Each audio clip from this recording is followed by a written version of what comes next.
Bonjour à tous et bienvenue pour cette nouvelle vidéo sur les bons étudiants. Aujourd'hui, nous allons voir comment trouver le panier optimal avec la méthode de Lagrange. Alors, on a vu dans la vidéo précédente comment trouver le panier optimal avec la méthode de substitution, mais parfois, le professeur peut vous demander de trouver le panier optimal avec la méthode de Lagrange. Donc, c'est une autre méthode qu'il faut maîtriser pour trouver le panier optimal.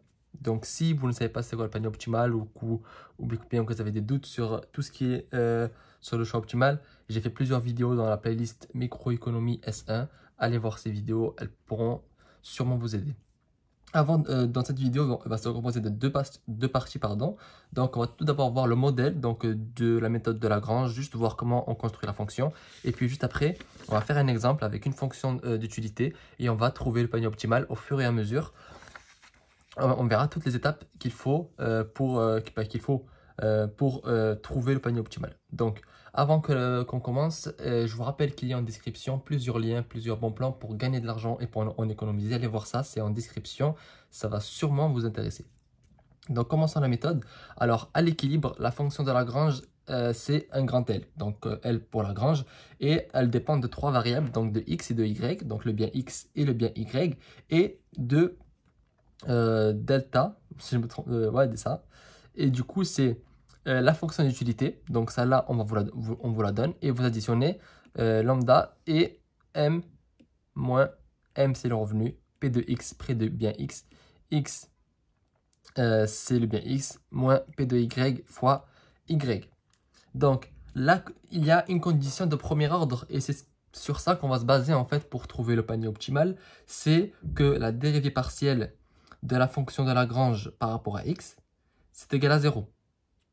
La deuxième condition, c'est que, enfin, c'est toujours dans la première condition, mais la deuxième étape dans la condition, on va dire, c'est la dérivée partielle de la fonction de Lagrange par rapport à y, c'est 0 également. Et la dérivée partielle de la fonction de Lagrange par rapport à lambda, c'est 0. Donc, ça, c'est, on va dire, c'est posé. Et il faut se dire que lambda, en fait, c'est l'utilité marginale du revenu. C'est-à-dire que si le revenu augmente d'une unité, lambda va augmenter de telle unité, d'accord? Mais bon, c'est pas très important dans ce chapitre-là, en tout cas. Donc là, on va voir l'exemple, parce que c'est bien beau de connaître les conditions et comment on construit la fonction, mais il faut l'appliquer. Donc ça, c'est le plus important. Et donc là, on va le faire. Donc, soit une fonction d'utilité 4x au carré de y. On vous dit que le M, le revenu, c'est égal à 100, que le prix du bien X, c'est égal à 6 euros, on va dire, et le prix du bien Y, c'est 8. La fonction de Lagrange, on va tout d'abord la construire. Il faut la construire, donc c'est pas très compliqué. On avait dit que c'était la fonction d'utilité, donc là, on nous la donne, 4x au carré de Y, plus lambda, M, c'est 100, moins 6x, parce que c'est le Px fois x, P de x c'est 6, donc ça fait moins 6x. Et le P de y fois y, le P de y c'est 8, donc c'est moins 8y. On l'a construite, et là, les choses sérieuses vont commencer. Donc, la condition de premier ordre, on a vu que la dérivée partielle de la fonction de Lagrange par rapport à x, c'est égal à 0. Donc, on va dériver partiellement la fonction de Lagrange qu'on vient de construire, et on sait que c'est égal à 0. Donc, vous le mettez que c'est égal à 0, d'accord? Donc, dérivée partielle de cette fonction par rapport à x. Donc là, on voit qu'il y a un x ici, et on dérive partiellement par rapport à x. Ça veut dire que toutes les autres variables sont des constantes. Quand on dérive 4x au carré de y, donc on dérive cette première partie, on trouve 8x, parce que le 2 en puissance va passer devant, ça fait 8x de y. Moins ça, il n'y a pas de x, donc ça part. Ça, il y a un x, plus lambda fois moins 6x, donc ça fait moins 6 lambda, parce que le x devient 1, et on sait que c'est égal à 0, parce qu'il n'y a plus de x là, donc là, on barre aussi. Donc là, on fait pareil pour y. Y ici, il devient 1, donc ça fait 4x au carré 2, donc ça fait 8x au carré, puisque le 2, on le met devant, donc ça fait 2 fois 4x au carré, donc ça fait 8x au carré, moins ça fois ça, il n'y a pas de x, donc lambda fois ça, il n'y a pas de y, pardon, donc il n'y a rien à dériver, moins lambda fois moins 6x, il n'y a pas de y, il n'y a rien à dériver, et lambda fois moins 8y, là il y a un y, lambda fois moins 8y, le y devient 1, donc c'est lambda fois moins 8, donc ça fait moins 8 lambda, égale à 0, puisque c'est écrit ici. Puis ensuite, on dérive la fonction de Lagrange par rapport à lambda. Donc en fait, ça c'est une astuce à connaître. Quand on dérive par rapport à lambda, il faut juste réécrire ce qu'il y a ici. Tout le temps. Pourquoi? Parce que ici, il n'y a pas de lambda. Donc en barre.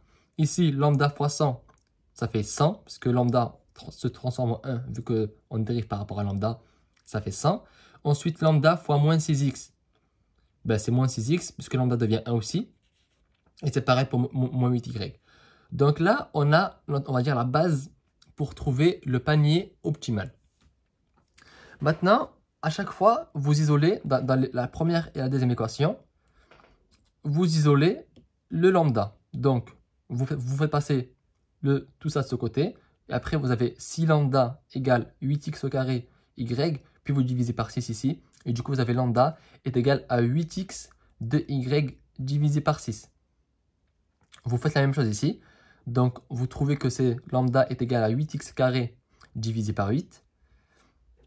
Et enfin, ici, vous pouvez le voir en fait que c'est juste l'équation de la droite de budget entre guillemets, ou bien c'est la contrainte budgétaire, d'accord? Donc, c'est 100 égale, donc là, vous mettez que le 100 égale 6x plus 8y.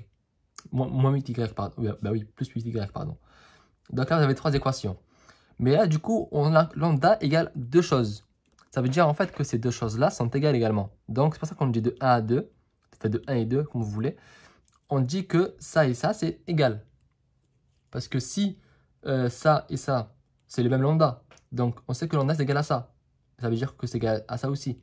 Donc, on dit que 8x carré, enfin 8x de y, pardon. D'ailleurs, je l'ai mal écrit, on dirait que c'est un exposant alors que c'est un 2. 8x de y divisé par 6, c'est égal à 8x carré divisé par 8. Et du coup, là, on va mettre les x d'un côté. Le but, c'est en fait qu'on ait juste tous les y et les x d'un côté et que ici, on ait un chiffre. D'accord? Donc, en fait, l'astuce, c'est de mettre ça ici et de prendre ça, vous le mettez ici. D'accord? Vous faites toujours comme ça. Et là, en fait, quand on fait ça, on s'en rend compte de quelque chose. On va revenir, en fait, à la méthode de substitution. Parce que quand on remarque ce qu'on trouve, ici, en fait, c'est la pente. Le prix du bien 1 divisé par le prix du bien 2. C'est la pente. Et ici, c'est le TMS, donc l'utilité marginale du bien X. Ici, vous allez voir, si vous dérivez, vous allez trouver ça. Et l'utilité marginale du bien Y.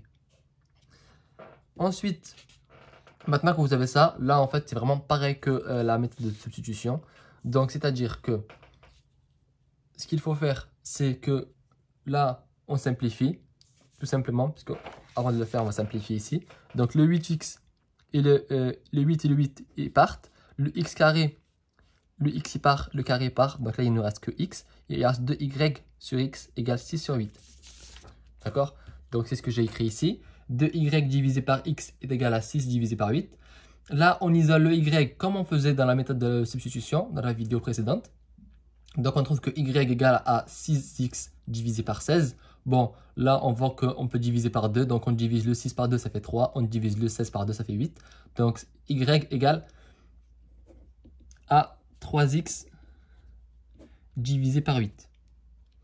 Une fois que vous avez ça, maintenant, c'est facile. C'est pareil que la méthode de substitution. Vous remplacez le y ici, là, par son expression que vous avez trouvée. Donc, on a 100 égale 6x plus 8y. Donc, en remplaçant le y par ça, on a 100 égale 6x plus 8 fois 3x divisé par 8. Le 8, puisque là, le 8, là, il reste. Parce qu'en fait, là, c'est ça, c'est y. D'accord? Le 8, ça, c'est le prix du bien y. Donc, le 8 et le 8, là, ils partent. Du coup, il nous reste 100 égale 6x plus 3x. Donc, 100 égale 9x. On est bien d'accord?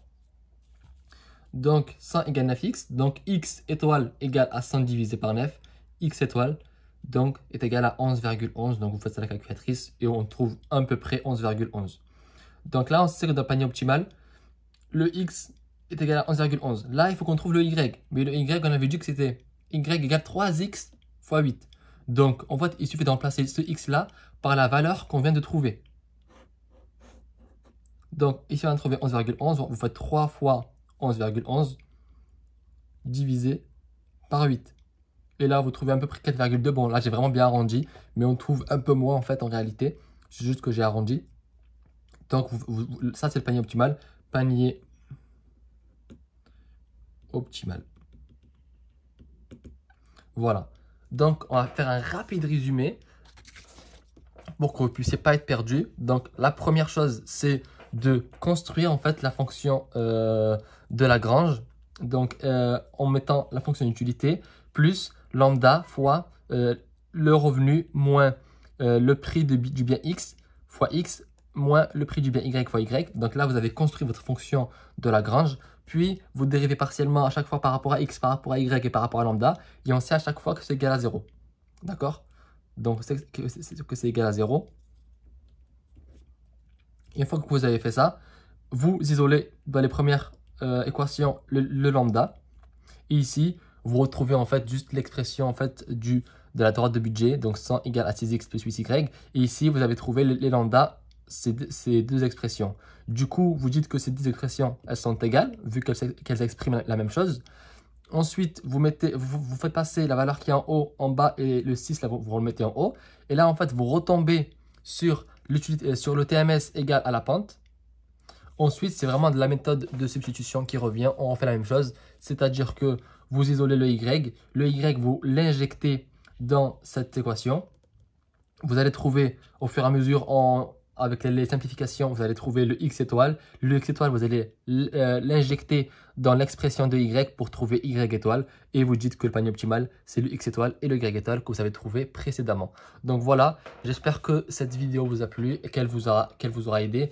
N'hésitez pas à vous abonner à la chaîne pour être tenu au courant des nouvelles vidéos qui seront postées. Et je vous dis à très bientôt sur les bons étudiants.